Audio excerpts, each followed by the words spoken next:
নমস্কার, আপনাদের সবাইকে স্বাগত জানাই। আমি দেবাশিস চক্রবর্তী, রয়েছি জিরো আওয়ারে। আপনারা জানেন যে গতকাল বাংলাদেশের ত্রয়োদশতম জাতীয় সংসদ নির্বাচন অনুষ্ঠিত হয়েছে এবং এই নির্বাচনের পর যে পরিষ্কার ছবিটা দেখতে আরও বেশ কিছুটা সময় লেগে গিয়েছে, কিন্তু কালকে ভোটগ্রহণ প্রক্রিয়া শেষ হওয়ার পরেই কিন্তু গণনা প্রক্রিয়া শুরু হয়েছে এবং তাতে দেখা যাচ্ছে যে ম্যাজিক ফিগারে এগিয়ে রয়েছেন, অর্থাৎ 299টি আসনে কালকে ভোট হয়েছে। তার মধ্যে প্রায় 213 থেকে 14টি আসনে বাংলাদেশের অর্ধ শতাব্দী প্রাচীন রাজনৈতিক দল বিএনপি তারা কিন্তু এগিয়ে রয়েছেন। অর্থাৎ খুব স্বাভাবিকভাবেই বিএনপির এগিয়ে থাকা নিয়ে কোনো সংশয় নেই, বিএনপি জিতছে এ বিষয়ে এখনও কোনো সংশয় নেই। আর অন্যদিকে আমরা দেখতে পাচ্ছি 11 দলের যে জোট ছিল, অর্থাৎ জামাত ইসলামীর যে জোট, সেই জোট যার মধ্যে এনসিপির মতো সংগঠন ছিল, অর্থাৎ নতুন দল যাদের আগস্ট আন্দোলনের সঙ্গে যারা যুক্ত রয়েছে, আগস্ট আন্দোলনের সেই প্রভাব বাংলাদেশের উপর খুব একটা পড়েছে কিনা সেটা কিন্তু পরিষ্কার ছবি বলে দিচ্ছে। অন্যদিকে জামাত জোট তারা 72 থেকে 73টি আসনে এখনো পর্যন্ত এগিয়ে রয়েছেন, এরকমটাই আমাদের কাছে সূত্রের মারফত যে বিশেষ তথ্য আসছে সেই তথ্যটা কিন্তু এরকম। তবে মোটামুটিভাবে একেবারে যে ফাইনাল রেজাল্ট অর্থাৎ চূড়ান্ত ফলাফল পেতে আগামীকাল হয়ে যাবে। সমস্ত কেন্দ্রে গণনা চলছে এবং নির্বাচন কমিশনের সামনে, বাংলাদেশের যে নির্বাচন কমিশন তার সামনে বোর্ডের মধ্যে এই ফলাফল একেবারে লিখিত আকারে উল্লেখ করা হচ্ছে। এর মধ্যে অত্যন্ত উল্লেখযোগ্য ঢাকা 17, অর্থাৎ ঢাকা 17 থেকে যেখান থেকে বর্তমানে বিএনপির যে চেয়ারম্যান তিনি দাঁড়িয়েছিলেন, সেই কেন্দ্রে কিন্তু তিনি প্রচুর ভোটে এগিয়ে রয়েছেন। এবং যদি আমরা সেই প্রসঙ্গে দেখি যে ঢাকা 13, সেখান থেকে বিরোধী দলের যে আপনার এই যে জামাত জোটের যে প্রধান তিনিও কিন্তু এগিয়ে রয়েছেন। অর্থাৎ এখানে দাঁড়িয়ে আমরা চলে যাব চিফ রিপোর্টার সত্যজিৎ মুখোপাধ্যায় আমাদের সঙ্গে নিউজ রুম থেকে আমাদের সঙ্গে রয়েছেন। সত্যজিৎকে স্বাগত এখানে। আমি যেখানটা জানতে চাইবো সত্যজিৎ তোমার কাছে, এই যে কট্টরপন্থীদের উত্থান বা সাম্প্রদায়িক যে উত্থান হয়েছিল এই নির্বাচনের মধ্যে দিয়ে পদ্মাপাড়ের মানুষ সেই যে ষড়যন্ত্র সেটাকে কি মেনে নিলেন না? কারণ দেখা যাচ্ছে যে জামাত জোটের পরিসংখ্যান অনেক কম। দ্বিতীয় প্রশ্ন আরেকটা তোমার কাছে থাকবে, এটাও শোনা যাচ্ছে যে অন্তর্বর্তীকালীন যে সরকার অর্থাৎ ইউনূস পরিচালিত যে সরকার, তাদের এবার ক্ষমতা হস্তান্তর করতে হবে এই জয়ী সরকারের কাছে। এই ক্ষেত্রে ইউনূস কি কোনো বিশেষ ষড়যন্ত্র করছেন? কি তথ্য রয়েছে তোমার কাছে সত্যজিৎ? দেখো, একদমই সত্যি যে ছবিটা তুমি তুলে ধরছো, বাংলাদেশের মানুষ একদম সরাসরি কট্টরপন্থীদের রুখে দিয়েছেন। এবং আমরা বলছি না, এটা তো বাংলাদেশের যে নির্বাচনের ফলাফলে সেটা সামনে এসছে। গত 2 বছর ধরে আমরা টানা জিরো আওয়ার এবং এই সংক্রান্ত প্রোগ্রামে দেখিয়ে গেছি বাংলাদেশের যে চোরা স্রোত, সেখানে কট্টরপন্থী জামাতে ইসলাম, হিজবুত তাহরির বা ছাত্র শিবিরের যে সম্মিলিত বা আরও যে জেহাদি গোষ্ঠীগুলো আছে তাদের সম্মিলিত রূপটা কতটা ভয়ঙ্কর। কিন্তু আজকের সময় এসে যখন এই বিপুল ফলাফল এটা বলছে, বাংলাদেশের মানুষ বলছে, ঢাকা বলছে যে তারা রাজনৈতিক দলকেই চাইছে এবং দেশের দ্বিতীয় সবথেকে বৃহৎ যে রাজনৈতিক দল জাতীয়তাবাদী দল বিএনপি তাদের ক্ষমতা নিয়ে আসা হয়েছে, তখনও একটা আশঙ্কার কথা যেটা অনিবার্য, যেটা বলতেই হবে, সেই তথ্য আমরা তুলে ধরবো। এবং সেটা এতটাই চাঞ্চল্যকর যে ষড়যন্ত্রের কথা বাংলাদেশের মানুষের জানা উচিত। যে ষড়যন্ত্র এখনো পর্যন্ত ইউনূস সিন্ডিকেট মুখ পুড়িয়ে ফেলেছেন মোহাম্মদ ইউনূস যমুনা ভবনে বসে, কিন্তু যে ষড়যন্ত্রের ইতি টানেননি, সেই ষড়যন্ত্রের ব্লুপ্রিন্টটা রেকর্ড করা উচিত। সেই কারণে যে ছবিটা উঠে আসছে, তুমি দেখবে যে জাতীয় নির্বাচন যেমন হয়েছে দেবাশিস, তার পাশাপাশি দর্শকদেরও বলবো যে আরও একটা ভোট হয়েছে, সেটা গণভোট। জুলাই অভ্যুত্থানের নামে একটা গণভোট হয়েছে, বা গণভোটের নামে 72-এর সংবিধানকে বাতিল করার একটা ব্লুপ্রিন্ট রেডি করেছিলেন মোহাম্মদ ইউনূস। এবং তুমি দেখবে যে সেটা তো পরবর্তী স্টেপ। এই যে গণভোট হয়েছে তার ফলাফল কি, তার আগে জামাতকে ক্ষমতায় আনার জন্য একটা পুরোপুরি ব্লুপ্রিন্ট রেডি করা হয়েছিল। জামাত আসেনি সেখানকার সাধারণ মানুষের একদম তাদের সর্বসম্মত সিদ্ধান্তের পরিপ্রেক্ষিতে, কিন্তু দ্বিতীয় সংখ্যাগরিষ্ঠ দল হিসেবে জামাত এই মুহূর্তে তারা অবস্থান করছে। সুতরাং বুঝতে হবে যে আন্ডার কারেন্টটা জামাতের জন্য একটা বৃহৎ অংশে ছিল। এবং তুমি দেখবে যে জামাতের যিনি প্রধান ডক্টর শফিকুর রহমান, তিনি এই নির্বাচনের অর্থাৎ জাতীয় নির্বাচনের আগে বেশ কয়েক দফায় তিনি বিদেশে একাধিক রাষ্ট্রে গেছিলেন। সেখানে তার সফর সূচিতে ছিল কাতার ছিল, একই সঙ্গে তুরস্ক ছিল, পাকিস্তান ছিল এবং আমেরিকাও ছিল। আমেরিকায় তিনি মার্কিন সেনেটরদের সঙ্গে বৈঠক করেছেন, সারাকুকের সঙ্গে বৈঠক করেছেন, বর্তমান যিনি অ্যাম্বাসেডর ঢাকায় রয়েছেন অর্থাৎ তার সঙ্গে বৈঠক করেছেন। এই বৈঠকগুলো এবং সর্বোপরি আমরা সেটা স্ক্রিনে দেখানোর চেষ্টা করব যে কি বিপুল পরিমাণ অর্থ জামাতের হাতে এসেছিল, যে জামাতের একাধিক আমির তারা বিভিন্ন এয়ারপোর্টে টাকার ব্যাগ সমেত এই নির্বাচনের মধ্যে, নির্বাচনের আগে এবং অব্যবহিত পরেও তারা ধরা পড়ছে। তার অর্থ জামাতের হাতে বিদেশ থেকে প্রচুর পরিমাণ অর্থ এসেছিল, প্রথম ব্যাপার। দ্বিতীয় বিষয়, যে ছবিটা উঠে আসছে জামাতের হয়ে বিভিন্ন আমির, তারা বিভিন্ন সময় দেখা যাচ্ছে যে ভোটটা হয়েছে, ব্যালটে যে ভোটটা নেওয়া হয়েছে সেখানে অবাধে ছাপ্পা ভোট দিচ্ছে, সেই ছবিও সেখানকার অর্থাৎ বাংলাদেশের গণমাধ্যম মিডিয়ার মাধ্যমে উঠে এসছে। সেই ছবিও আমরা স্ক্রিনে রাখার চেষ্টা করব। এই একাধিক ছবির মধ্যে একটা তথ্য তো উঠে আসছে, সেই তথ্য হলো জামাত যেটা স্লোগান, তাদের ক্যাপশন তারা ছড়িয়ে দিয়েছিল গতকাল সন্ধে রাত পর্যন্ত, যেটা ঢাকার আকাশে বাতাসে মুখরিত হচ্ছিল, যে ওপরে আল্লাহ আর নিচে দাড়িপাল্লা, অর্থাৎ ওপরে আল্লাহ অর্থাৎ ভগবান এবং নিচে দাড়িপাল্লা মানে জামাত, তারা থাকবেন। এবং তুমি দেখবে যে এটার পরেই গুরুত্বপূর্ণ হয়ে উঠছে যে জামাত তারা মনে করেছিল যে আমরাই আসবো, যে কারণে অপারেশনাল জায়গাগুলো খুব ঠিকঠাক করা হয়েছিল। যে তথ্য আমরা বিভিন্ন রিপোর্ট জানতে পারছি, তাতে আনসার বাহিনী, বাংলাদেশের প্রায় 5 লক্ষ কর্মী রয়েছে আনসার বাহিনীতে, এই আনসার বাহিনীর মধ্যে জামাতের লোকেদের নিয়োগ করা হয়েছিল প্রায় 3000-এর ওপরে। এবং তার সঙ্গে যে তথ্য আসছে যে ভিডিপি যে অধিদপ্তর, যেখান থেকে পুরো ভোটটাকে কমিউনিকেট করা হচ্ছিল, সেখানেও জামাত ঘনিষ্ঠরা তারা অবস্থান করছিলেন, তারাও সেখানে ছিলেন। এবং এই যে যারা আনসার বাহিনী, এই আনসার বাহিনীর কর্মীদের হাতেই মূলত এই যে ভোট সেন্টার্সগুলো তার দায়িত্ব দেওয়া হচ্ছিল, এবং যারা পুলিশ প্রশাসন তাদের দায়িত্ব দেওয়া হয়েছিল মাঠ পর্যায়ে। অর্থাৎ প্ল্যানিংটা জামাতের জন্য পুরোপুরি রেডি ছিল। এবং শুধু তাই নয়, এই যে যারা জামাতের সদস্য সমর্থক, তারা কিভাবে গোটা ভোটটা বাস্তবায়িত করবে, কমিউনিকেট করবে, কিভাবে জামাতের হয়ে ভোটটা করাবে, তার জন্য যে AVMIS বলে একটা বিদেশি সফটওয়্যারকে ইনস্টল করা হয়েছিল। খুব পয়সা দিয়ে ইউনুস সিন্ডিকেট এই সফটওয়্যারটি কিনে আনেন, এবং এই AVMIS সফটওয়্যারকে ইনস্টল করা হয়েছিল তার একটাই কারণ ছিল, যাতে জামাতের যারা জামাত মনোভাব সম্পন্ন যে সমস্ত কর্মী আছে, তারা ভোটটা জামাতের পক্ষেই করাতে পারে। অর্থাৎ পুরো একটা অপারেশনাল সেক্টর রেডি হয়েছিল। এখানেই শেষ নয়, একটি গুরুত্বপূর্ণ নাম আমাদের কাছে আসছে। তিনি হলেন এই আনসার বাহিনীর অন্যতম মহা নির্দেশক আব্দুল মাতাল সাজ্জাদ মেহমুদ, অর্থাৎ আব্দুল মাতালেব সাজ্জাদ মেহমুদ।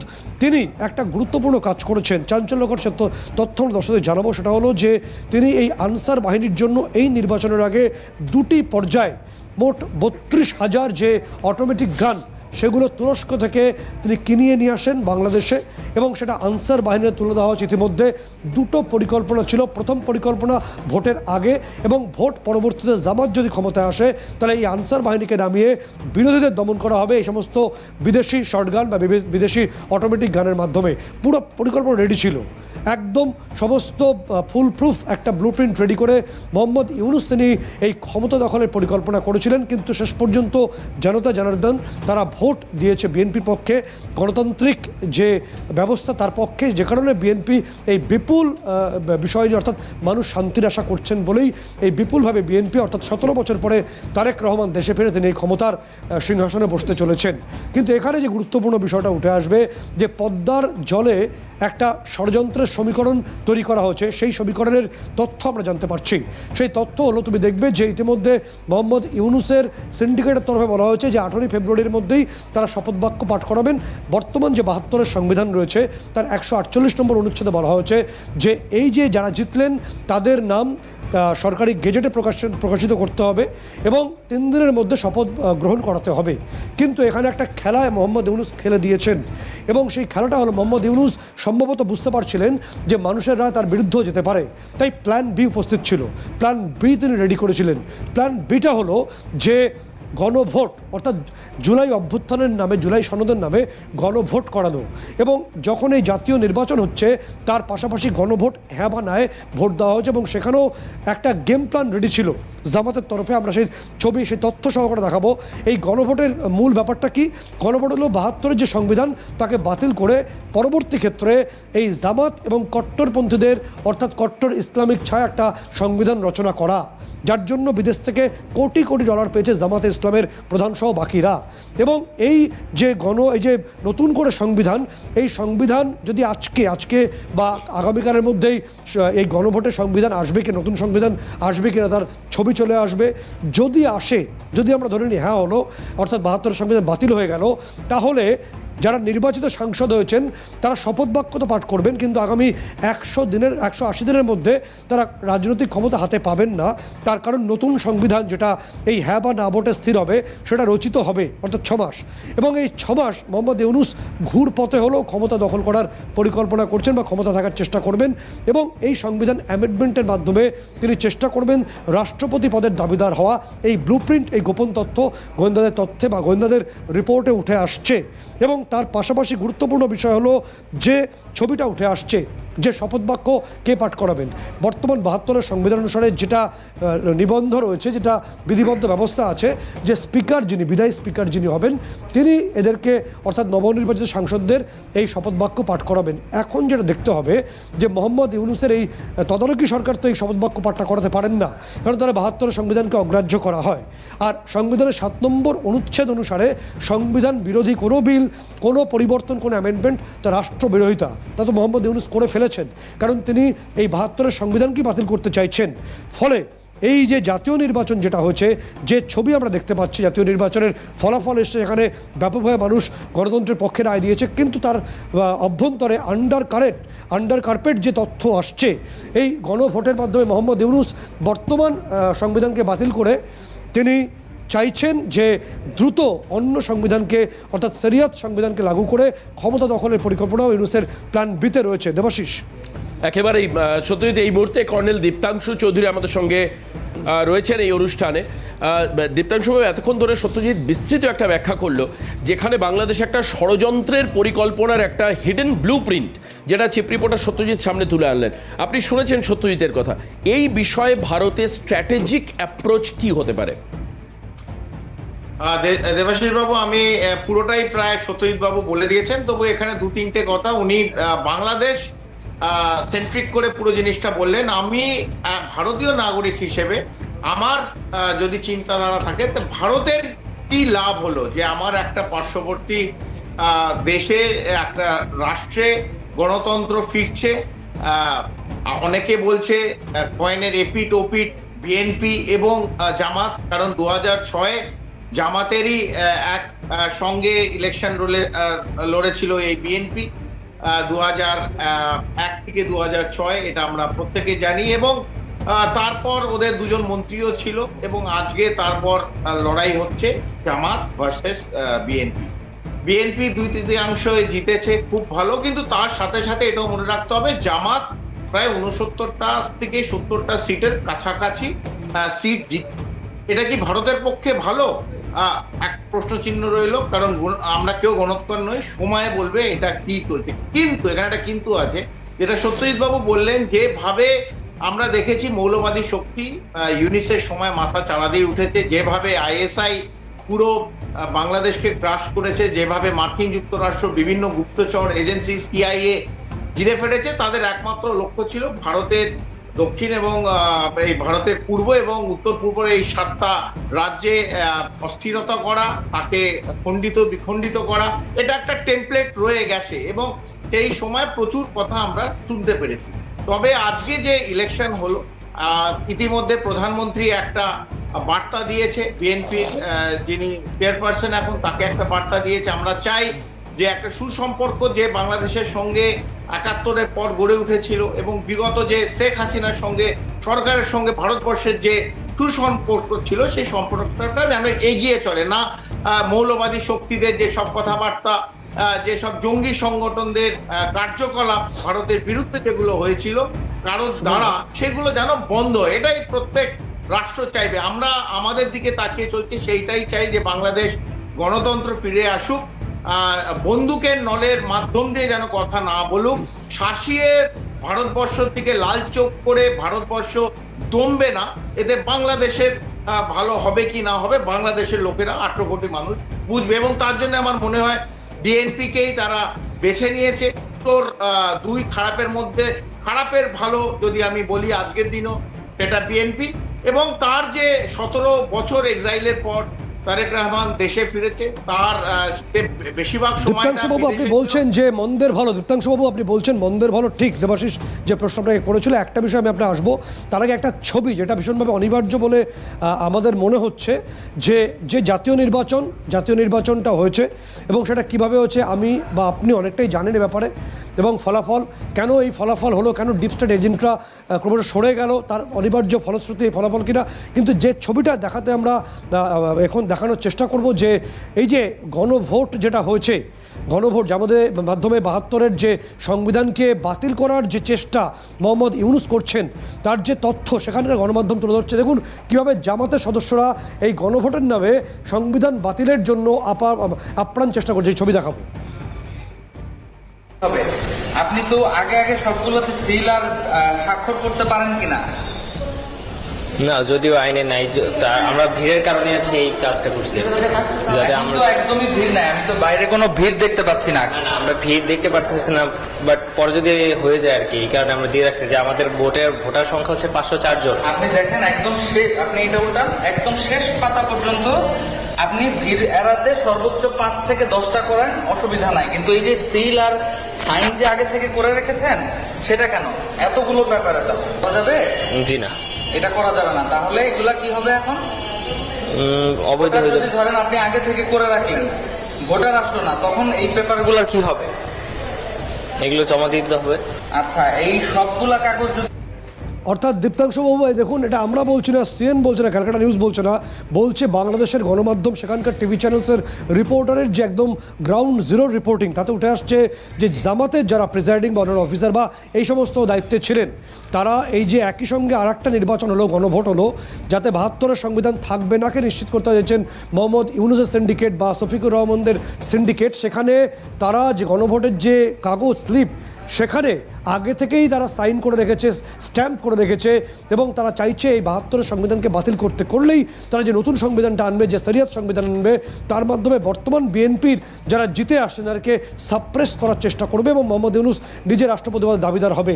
দেখুন পরিকল্পনাটা রেডি করেছেন দীপ্তাংশুবাবু। একদম সত্যজিৎ বাবু, আপনি একদম হাতুড়িটা ঠিক জায়গায় মেরেছেন। একটা চক্রান্ত পরিষ্কার, আপনি যেটা দেখালেন, এটা কোনো ভারতীয় চ্যানেল বলছে না, সিএন বলছে না, একটা চক্রান্ত, যেটা আমরা জানি যে Mohammad Yunus end of the day, মানে দিনের শেষে পাওয়ারটা নিজের হাতে রাখার চেষ্টা করবে, এবং তিনি রাষ্ট্রপতি হতে চান, এবং রাষ্ট্রপতির শেষ কথা এইভাবে যে জুলাই চার্টার আছে, সেই চার্টারটাও নিজের মতন করে তৈরি করার চেষ্টা করবে। বাংলাদেশের যে ৭২-এর সংবিধান, সেই সংবিধানটা টোটালি টুইকড হবে। আমি বলছি এটা কমপ্লিট এই গণভোটের এই একটা প্রহসন, একটা গণভোট, এই চক্রান্ত একটা গণভোট, এর দ্বারা কত আমরা হয়তো অনেকে খুব খুশি হচ্ছি যে বিএনপি 2/3 ভোটে চলে আসছে, কিন্তু বিএনপির অ্যাকচুয়ালি কত লেজিসলেটিভ পাওয়ার থাকবে, বিএনপির এক্সটার্নাল অ্যাফেয়ার্সে কতটা সে থাকবে, এটা কিন্তু সময়। কারণ গণভোটে কিন্তু এই বিভিন্ন জায়গায় একটা লাইন আমি গণভোটের সবাইকে জানাতে চাই, যে সীমান্ত যেটা আছে ভারত বাংলাদেশ সীমান্ত, সেটাকে আবার নির্ধারণ করবে নতুন ভাবে, সেইটাও কিন্তু এই জুলাই চার্টারে একটা অঙ্গ। সেটা যেই হাত দেবে, একইভাবে line of control, line of actual control, চীন পাকিস্তানের সঙ্গে যে দ্বন্দ্ব ভারতের বেঁধে আছে, অথবা নেপালের সঙ্গেও কিছু জায়গায় ইন্টারন্যাশনাল বর্ডারের প্রবলেম আছে, একইভাবে বাংলাদেশের সঙ্গে নতুন একটা দরজায় এই জায়গায় সীমান্ত নিয়ে কিন্তু খোলার, মানে মারাত্মক কথা বলছেন আপনি। তাহলে যদি জুলাই অভ্যুত্থান, জুলাই সনদের জন্য নতুন সংবিধান কার্যকরী হয়, অর্থাৎ হ্যাঁ ভোটে চলেই আসে, এটা ইতিমধ্যে গৃহীত হচ্ছে এবং জামাতের সমর্থকরা সেটাকে এক্সিকিউট করার চেষ্টা করেন, ছবিতে আমরা দেখালাম, তাহলে ভারতবর্ষের সঙ্গে বাংলাদেশের যে অ্যাকচুয়াল লাইন অফ কন্ট্রোল রয়েছে, যেটা একদম সঠিক সীমান্ত রেখা আমাদের বিন্যাস রয়েছে, সেটা কি নতুন করে বিন্যাস হবে? সত্যজিৎ, সেখানে একটা প্রশ্ন উঠবে, এবং এই যে নতুন সীমা বিন্যাস, এটারই অবশ্যই তোমার প্রশ্ন আমি তুলে ধরবো। কর্নেল দীপ্তাংশু চৌধুরী আমাদের সঙ্গে রয়েছেন, কিন্তু সত্যজিৎ এবং দীপ্তাংশুবাবু, একটা ছোট্ট বিরতির সময় হয়েছে, আমরা ছোট্ট বিরতি নেওয়ার পরে আমরা সত্যজিতের এই প্রশ্ন অত্যন্ত গুরুত্বপূর্ণ, কারণ সীমান্তবর্তী এলাকার সমস্যা, অনুপ্রবেশের সমস্যা, সব কিন্তু এই সত্যজিতের এই প্রশ্নের উপর ডিপেন্ড করছে। কি হতে পারে চালচিত্র, কি হতে পারে ভবিষ্যৎ, এই নিয়ে আমরা আলোচনা করব বিরতির পর। সঙ্গে থাকুন। ফিরে আসলাম আলোচনায়। ঠিক যেরকমভাবে চিফ রিপোর্টার সত্যজিৎ মুখোপাধ্যায় আমাদের সঙ্গে ছিলেন, কর্নেল দীপ্তাংশু চৌধুরী আমাদের সঙ্গে ছিলেন। বাংলাদেশের যদি নতুন সংসদ বা নতুন যদি নীতি নির্ধারণ হয় এই গণভোটের মাধ্যমে, তবে সীমান্তবর্তী এলাকার উপর তার প্রভাব কতটা পড়তে পারে, কর্নেল চৌধুরী? দেখুন, আপনার দর্শক যারা দেখছে তারা যদি ইতিহাসে যায়, 1974 সালে কিন্তু প্রথম ল্যান্ড বাউন্ডারি এগ্রিমেন্ট হয়েছিল, যেটাকে এলপিএ বলে, ভারত এবং বাংলাদেশের 4096 কিলোমিটার, এবং সেটাকে আবার র্যাটিফাই করা হয়, কারণ অনেক জায়গায় ছিটমহলের কথা আমরা শুনেছি। সেই ছিটমহল কোনোটা বাংলাদেশে চলে গেছে, যেটা ভারতের জায়গায়। প্রায় আমার 162টা এনক্লেভ আছে যে ছিটমহলে, সেটাও আবার আদান প্রদান হয়। 111টা বাংলাদেশে দেয়া হয় এবং 51-52টা ভারতবর্ষের দিকে আসে। আমরা জানি 4096 কিলোমিটারের ইন্টারন্যাশনাল বর্ডার। যদি এটাকে র্যাটিফাই করা হয়েছিল কিন্তু 2015, কিন্তু এখানে একটা কিন্তু আছে, যেহেতু রেফারেন্ডাম, কনস্টিটিউশনাল রেফারেন্ডাম, যেটা এই গণভোট বলে বলা হচ্ছে, ইয়েস নো, সেই জুলাই চার্টারে কিন্তু এটা একটা পয়েন্ট আছে, যেখানে যদি এটার উপর আবার হাত দেয়া হয়, যেখানে বাংলাদেশ বলতেই পারে কিছুটা জায়গা ভারতে যে জায়গাটা আছে এটা বাংলাদেশের বলে আবার ক্লেম করতে পারে, তখনই কিন্তু আবার ভারত বাংলাদেশেও যেমন বিভিন্ন জায়গায় একটা জমি নিয়ে, বর্ডার নিয়ে, সীমান্ত নিয়ে, লাইন অফ কন্ট্রোল নিয়ে যে দ্বন্দ্ব আছে রাষ্ট্রের বিরুদ্ধে, বিভিন্ন রাষ্ট্র, সেটা চীন হোক অথবা পাকিস্তান হোক অথবা কিছুটা জায়গায় নেপাল হোক, এই লিপু লেকের আশেপাশে, সেই একইভাবে কিন্তু বাংলাদেশ, এই জায়গাটা যদি হাত দেয়া হয় তাহলে কিন্তু আর একটা। দীপ্তাংশু, আপনাকে সংক্ষেপে শেষ প্রশ্ন দিকে যাব, তা হলো যে বাংলাদেশের সঙ্গে আমাদের বন্ধুত্বপূর্ণ সম্পর্ক ইতিমধ্যেই আমাদের তরফে সেই বার্তা পাঠানো হয়েছে, কিন্তু এটা ভুলে গেলে চলবে না যে জামাত তারা সেকেন্ড লিডে আছে, এবং জামাতের যে হিডেন প্ল্যানিং রয়েছে, তাহলে ভারতবর্ষকে রক্তাক্ত করো, উত্তর পূর্বকে দখল করো, রক্তাক্ত করো। ফলে জামাত যখন সেকেন্ড লিডে আছে এবং তারা বিরোধী পক্ষে বসতে চাইছে না, তাহলে তারা কতটা তাদের রাজনৈতিক ক্ষমতা যেটা পেলো, সেটাকে কীভাবে তারা মিলিটেন্ট পাওয়ারে ব্যবহার করতে পারে ভারতের বিরুদ্ধে, আমাদের পদক্ষেপ কি হতে পারে? সত্যজিৎ বাবু, আপনি প্রচুর, আমরা সিএনএ করেছি, আপনার সঙ্গে করেছি, এবং আপনি নিজেও প্রচুর এই সম্বন্ধে ওয়াকিবহাল, এবং আপনি দেখিয়েছেন কিভাবে আইএসআই অথবা এই বিভিন্ন জঙ্গি সংগঠন তারা নিজেদের দোকান, আমি দোকান কোট আনকোট বললাম, খুলে বাংলাদেশে বসে আছে। এটা রাতারাতি বন্ধ হবে না। এটা ইউনিস অথবা বিএনপি আজকে যদি বলে খুব তুলসী পাতা দিয়ে ধোয়া হয়ে গেল এবং সমস্ত দোকান, এরকম হবে না, কারণ অনেক নিবেশ হয়ে গেছে। নিবেশটা হয়েছে ভারতকে, যেটা আপনি বললেন, রক্তাক্ত করার জন্য, ভারত ভাঙার জন্য, খণ্ডিত করার জন্য। এটা একটা অলরেডি প্ল্যান আছে, এবং তার সবচেয়ে বড় জায়গা যে রিসোর্সেস এবং পৌঁছতে, সেটা হচ্ছে মার্কিন যুক্তরাষ্ট্র। তো পাকিস্তান প্রায় 52-53 বছর পর যে দোকান আবার বাংলাদেশে খুলেছে, তারা এই যেই রেফারেন্ডাম আছে সেখানে দেখবেন উর্দু ভাষা আবার নিয়ে আসা, একদম উর্দু ভাষা লাগু, এই ভাষার উপরে 21শে ফেব্রুয়ারি আসছে যে ভাষা দিবস, যার জন্য রক্তাক্ত হলো বাংলাদেশ, আবার সেই একইভাবে become in a full circle আবার উর্দু ভাষা ঢোকাচ্ছে। জামাতের এই মৌলবাদী শক্তি থাকবে। আমি সামাপ করছি, জঙ্গিরা যে জায়গা পেয়েছে সেই জায়গা আরো ব্যবহার করবে, এবং ভারত বিরুদ্ধে যেভাবে যে প্ল্যান আছে, সেই প্ল্যানটা কিন্তু যারা প্ল্যান করেছিল 7ই আগস্ট 2024 যে প্ল্যানের জন্য, একদম অর্থাৎ কর্নেল দীপ্তাংশু চৌধুরী যে কথা বলছেন তার অভিজ্ঞতা থেকে, দীর্ঘদিনের একদম গ্রাউন্ড জিরোর অভিজ্ঞতা থেকে, যে সুযোগ এবার পাকিস্তান পেত 100% জামাত আসলে, সেটা পাকিস্তান পায়নি, কিন্তু অন্যভাবে তারা একটা প্যাসিভ ওয়েতে পাওয়ার চেষ্টা করবে, এবং এই সংবিধান যদি বাতিল হয়ে যায় 72-এর, যা বাংলাদেশের অস্তিত্বকে সূর্যাস্তের দিকে নিয়ে যাবে, তাহলে বাংলাদেশের অস্তিত্ব বিলোপ হবে, এবং একই সঙ্গে সেটা ভারতের জন্য খুব বড় অশনি সংকেত হবে। আমরা সতর্ক রয়েছি, আমরা আশা করছি বিএনপি একটা সদর্থক বার্তা ভারতের প্রতি দেবে। একেবারেই অনেক ধন্যবাদ। চিফ রিপোর্টার সত্যজিৎ মুখোপাধ্যায় আমাদের সঙ্গে ছিলেন, সঙ্গে কর্নেল দীপ্তাংশু চৌধুরী আমাদের সঙ্গে ছিলেন। আপনার দুজনকে অনেক ধন্যবাদ। আর এই মুহূর্তে জিরো আওয়ার শেষ করব, তবে অবশ্যই কালকে ভারতের বিদেশ মন্ত্রকের তরফে রণধীর জয়সওয়াল বলেছেন, আমরা পরিস্থিতি দেখছি, আমরা মাইন্ডসেট বোঝবার চেষ্টা করছি যে নতুন সরকার কি চাইছে, এরপরে ভারত গুরুত্বপূর্ণ সিদ্ধান্ত নেবে। এখন এই মুহূর্তে জিরো আওয়ার এখানেই শেষ করছি। পরবর্তী খবরের জন্য নজর রাখুন ক্যালকাটা নিউজে। নমস্কার।